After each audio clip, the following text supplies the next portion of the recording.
أعوذ بالله من الشيطان الرجيم. بسم الله الرحمن الرحيم. قد أفلح المؤمنون الذين هم في صلاتهم خاشعون. صدق الله العظيم. سبحانك لا علم لنا إلا ما علمتنا إنك أنت العليم الحكيم.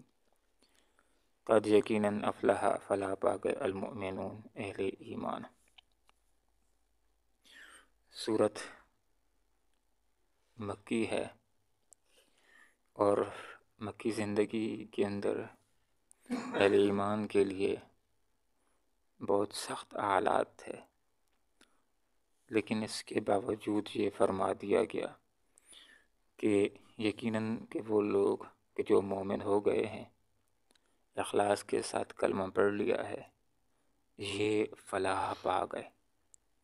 اگرچہ وقتی پریشانیاں بھی ہیں، سختیاں بھی ہیں، آزمائشیں بھی ہیں، لیکن اصل کامیابی اور فلاح یہ ہے کہ انسان آخرت کے اعتبار سے کامیاب ہو جائے.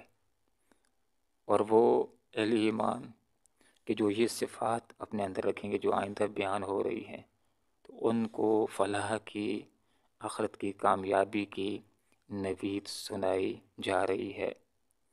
قرطبی کے اندر یہ بات مذکور ہے کہ ابتدائی 10 آیات کے اندر جو صفات ذکر ہیں، جو ان کے اوپر عمل کرے گا تو اس کو جنت کی خوشخبری سنائی گئی ہے. قد یقیناً افلاح فلاح پا گئے، کامیاب ہو گئے. کون کامیاب ہو گئے؟ المؤمنون، وہ لوگ کہ جو ایمان لائے، وقت کے نبی کا کلمہ پڑھ لیا، اخلاص کے ساتھ لا الہ الا اللہ محمد رسول اللہ پڑھ لیا، اور اس کے بعد اعمال کی طرف آ گئے. تو وہ اہل ایمان کامیاب ہو گئے کہ جو یہ صفات اپنے اندر پیدا کریں گے. ان کامیاب اہل ایمان کی پہلی صفت ہے کہ یہ اپنی نمازوں کے اندر خشوع اور خضوع کو اختیار کرتے ہیں. تو پہلی بات خود بخود یہ سامنے آ جاتی ہے کہ نماز تو یہ ادا کرتے ہیں، لیکن صرف ٹوٹل ہی پورا نہیں کرتے، حاضری ہی نہیں لگاتے، نعوذ باللہ اوپر نیچے ہی نہیں ہوتے، بلکہ یہ نماز کو خشوع کے ساتھ ادا کرتے ہیں. اور خشوع کا مطلب یہ ہوتا ہے کہ کسی کی ہیبت اور خوف کی وجہ سے اس کے آگے جھک جانا، پست ہو جانا، عاجزی کو اختیار کر لینا. جیسے کہ ایک آدمی بہت بڑے بادشاہ کے آگے جب جا کر کھڑا ہو جاتا ہے تو اس کی کیفیت کیا ہوتی ہے. تو ایک انسان جو رب کائنات کے آگے کھڑا ہے، اس کے اوپر عاجزی کے آثار ہونے چاہیے، دل کے اندر بھی عجز ہو اور اعضاء کے اوپر بھی یہ سکون ہو.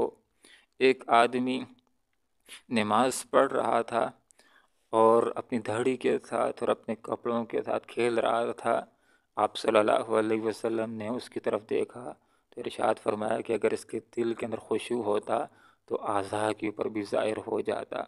تو انسان کے دل کے اندر بھی خیال اللہ ہی کی طرف ہونا چاہیے اور اعضاء کے اوپر بھی سکون ہو، عاجزی ہو. نماز کے اندر نہ ہی اس کو انگلیاں چڑھانا چاہیے، نہ ہی کپڑوں کے ساتھ کھیلنا چاہیے، نہ ہی داڑھی کے اندر ہاتھوں کو پھیرنا چاہیے، بلکہ خشوع کے ساتھ نماز کو ادا کرے. ہر نماز کو آخری نماز سمجھ کر کے ادا کرے، بہترین وضو اور بہترین سبق کے ساتھ نماز کو ادا کرے. نہ صرف یہ کہ 5 نمازوں کو ادا کرے بلکہ ان کو قائم کرے. تو یہاں پر یہ بات ذکر ہو گئی کہ اہل ایمان، وہ اہل ایمان کے جو کامیاب ہونے والے ہیں، ان کی پہلی صفت یہ ہے کہ یہ نماز کو ادا کرتے ہیں اور خشوع و خضوع کے ساتھ ادا کرتے ہیں. اور ان کی دوسری صفت یہ ہے کہ یہ لغو سے اعراض کرتے ہیں۔ تو لغو سے مراد ہر وہ کام ہوتا ہے جو لا یعنی ہو، جو بے فائدہ ہو، جو فضول ہو۔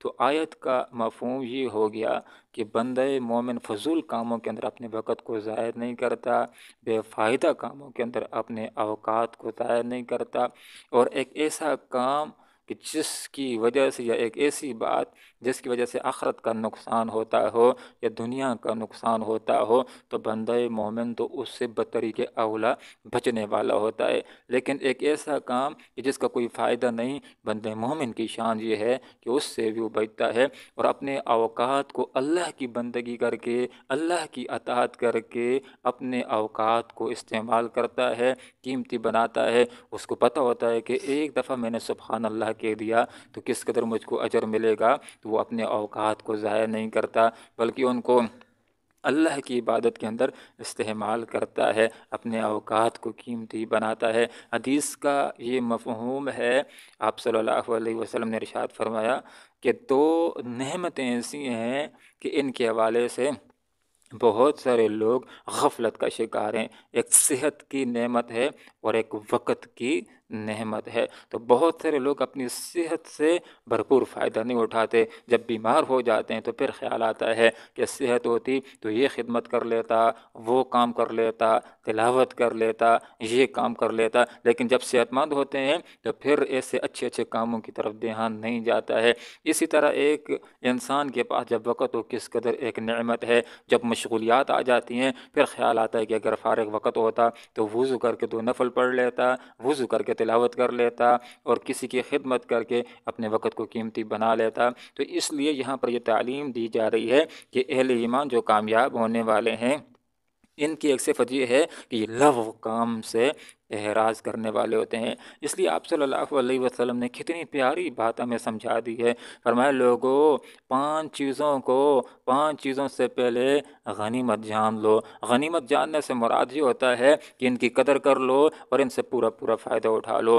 تو 5 چیزوں سے پہلے غنیمت جان لو۔ زندگی کو موت سے پہلے غنیمت جان لو، اور فراغت کو مشغولیت سے پہلے غنیمت جان لو، صحت کو بیماری سے پہلے غنیمت جان لو، اور مالداری کو غربت سے پہلے غنیمت جان لو، جوانی کو بڑھاپے سے پہلے غنیمت جان لو۔ تو مراد یہ ہے، یہ صحت بڑی دولت ہے، یہ وقت فراغت بڑی دولت ہے، یہ مالداری بڑی دولت ہے، یہ جوانی بڑی دولت ہے، اور یہ زندگی بڑی دولت ہے۔ جب ختم ہو جائے گی پھر ارمان کرے گا، درخواستیں کرے گا کہ دنیا کے اندر بھیج دیا جائے، اب وقت کو درست استعمال کروں گا۔ اس کو کہا جائے گا کہ نہیں، اب وقت ختم ہو گیا ہے۔ تو اس لیے ان چیزوں کی ہم نے قدر کرنی ہے، اور ان کی قدر یہ ہے کہ ان کو اللہ کے راستے کے اندر لگا دیا جائے، اللہ کی بندگی کے اندر کھپا دیا جائے، اور اللہ رب العالمین نے جن کاموں کے کرنے کا کہا ہے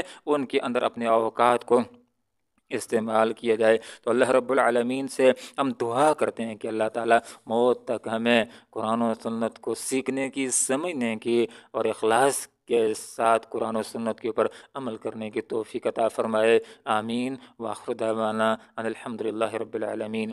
قد یقیناً افلح فلاح پا گیا المؤمنون، اہل ایمان، الذین ہم وہ جو فی صلاتہم اپنی نمازوں میں خاشعون خشوع اختیار کرتے ہیں، والذین ہم اور وہ جو عن اللغو لغو سے، فضول کاموں سے معرضون منہ موڑتے ہیں، اعراض کرتے ہیں، بچتے ہیں۔ اللہم ربنا آتنا فی الدنیا حسنہ وفی الآخرۃ حسنہ وقنا عذاب النار برحمتک یا ارحم الراحمین۔